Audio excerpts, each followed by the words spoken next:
What's going on, everybody? Mortem here, this time bringing you a video about the Lantern of the Laughless Saint, which is a bit of a long name for an indie open-world RPG that released into early access a couple of days ago. Now, I'm primarily taking a look at this mostly because a lot of people have been asking me about it, and I figured I would jump in and just take a look and see what's what. So, just to give you the most important top-line stuff straight away, this is an indie RPG that is trying to aim to be things like Morrowind. There's even I guess you could call it an Easter egg reference to the Scrolls of a Carrion Flight, so the inspiration there is very on the nose. However, it might come as no surprise then, at the same time that, especially with this being an early access release, it's a very buggy experience. I played it for about an hour, it crashed on me like 5 times. You get hung up on geometry a lot. I noticed that if you save and reload, the game likes to replenish anything that was like laying around on the floor, that kind of thing, so it's really easy to effectively duplicate items by just quick saving and reloading.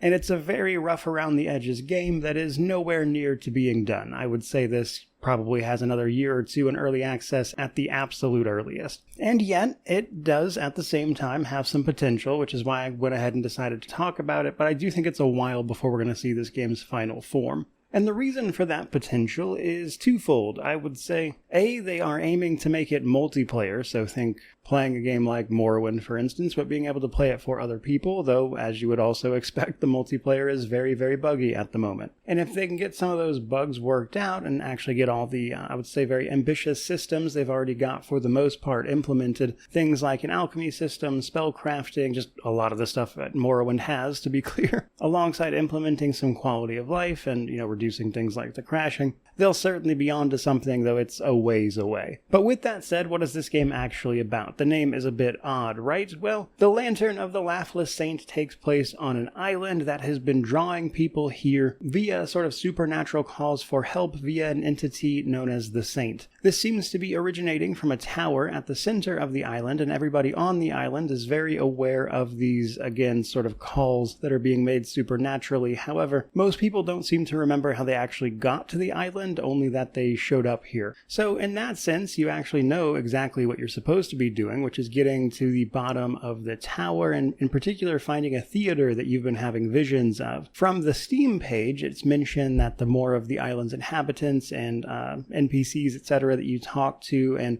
resolve their quests and whatnot, they will show up in the theater at the end for some sort of finale. I don't know exactly what that is meant to imply, but that is the gist of it. And your job is to get to the bottom of that situation while also learning about the world, its strange deities, the odd inhabitants of the island itself, all just trying to get by and make their own way, while also, of course, advancing your own character. So let's talk a little bit about that character. There is a character creation. There are different races to choose from. Several of them seem to be different variations of effectively just a human being. However, there are some more interesting ones like I believe it's Ruggite, who seem to be saturated with magic thanks to a close proximity to their deity. There are the Thrak, which is your standard lizard people types, and then the Calyx, which are your cat people, of course. But outside of physical appearance, they also give a boost or minus to individual skills and a little bit of starting ability. That is just a starting point, because once you get into the game and start working on your skills by performing any old action, they will start improving, and by doing all of that, you will earn experience to actually level up, and when you level up, you'll get skill points to assign to your skills and be able to potentially pick a perk. Now, by increasing those skills, you will passively increase things like your magic, your stamina, and your HP. Like, a lot of those give the bonuses to their individual, actual skill, like, for instance, one-handed, spear weapons, unarmed, that kind of thing. But in addition to that, they also give bonuses to your main 3 attributes, health, mana, and stamina. So that seems to be the core of the leveling system. Pretty straightforward, the kind of thing we've seen in many games at this point, but certainly not bad. Now, when it comes to exploring the town areas and talking to people, I think the game hits the exact sort of right vibe of odd and strange. You're not exactly unwelcome here because everyone's here for more or less the same thing, but everyone's not exactly friendly either. And so it's a bit of an odd juxtaposition of these people, I would say, just kind of being tense with you, and you're going to have to prove yourself to them by doing things, typically in the form of quests and small favors, in order to earn their trust and gain access to their services, like the ability to learn or craft magic, or just get more information generally. Now, the first thing you might want to do is grab some clothes so you're not just out here naked, but As with any game like this, you can, if you want to, spend a bunch of time power grinding your skills and maxing things out to become an absolute powerhouse before you've even really left the first area. Whether or not that is something they approach or change in early access, I guess we'll see, but that is the kind of thing that I guess is kind of fundamental to the experience of these types of games, so we'll see how it pans out. But speaking of that typical experience, they do mention that most of the quests have multiple resolutions. How you choose to go about dealing with them, who you kill, who you don't, that kind of thing should lead to different outcomes. And while I think it's a little too buggy to explore all of that at the moment, if this game gets a full proper release at some point, I think it'd be something worth looking into. Invariably, however, in the process of doing all of those different quests, you're going to upset some people, and that is where the game's combat comes in. And this is where you definitely feel that indie status pretty hard. So, right now, at least in my short experience with the game, ranged is definitely king, and that is because of how janky the back and forth combat is. There's obviously not really any weight to it, which means it's really hard to catch one of your opponents. Like one of the early quests sees you going after this mad wizard who is just running all over the place, and it's hard to even catch up to the guy, and he's casting spells at you the whole time. And so because of situations like that and things like the skeleton archers just outside of town,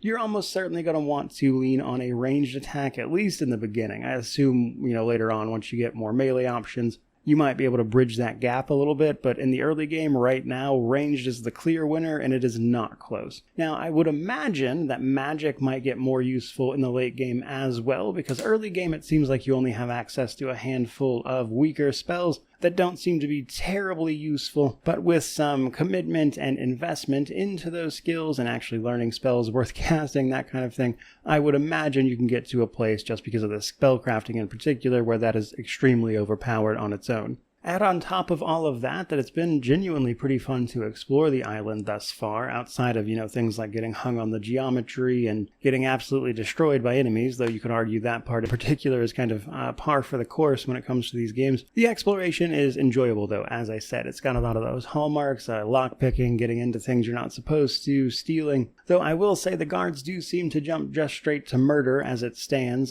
For instance, I pulled out a weapon in town and immediately got destroyed by like 3 guards. So that's another place that I imagine they could tighten things up a little bit over the course of early access. But again, there was just a lot of stuff to explore, a lot of things to find as you dug around into the corners of even the first village and surrounding areas. And putting all of that together, basically just what I said right at the beginning there. This is a game with a ton of potential, but it is a long ways off from being realized. And that's not a knock on the developer by any means. I think it's actually really impressive what they've done here so far. This is an indie game being self-published, and the fact that they've already got all of these systems in place and everything, even if they are still in need of refinement, obviously, is a really remarkable feat. And yeah, the co-op on top of that, it's pretty crazy. I can see the potential here in a few years once all of this stuff is actually fully realized. But as of right now, the case is that it's a very buggy experience that, unless you are really committed to helping them out with, I probably would hold off. But the bones of something great are here, and I'll be very interested in checking this out as it continues to shape up over its period of early access. But as for today, that is really all I've got for you. Not too much more to say about this one. Overall, though, really cool idea. I hope it manages to actually make it through the early access period and see a full release and get all this stuff ironed out, because if it can, that's certainly a game I'm excited to play. But in the meantime, I'd love to know what you think about it, which naturally means to like, comment, subscribe, all that YouTube jazz. But regardless of any of that, truly, just thank you so much for watching. I really do appreciate it. May you wander in wisdom and have an amazing day.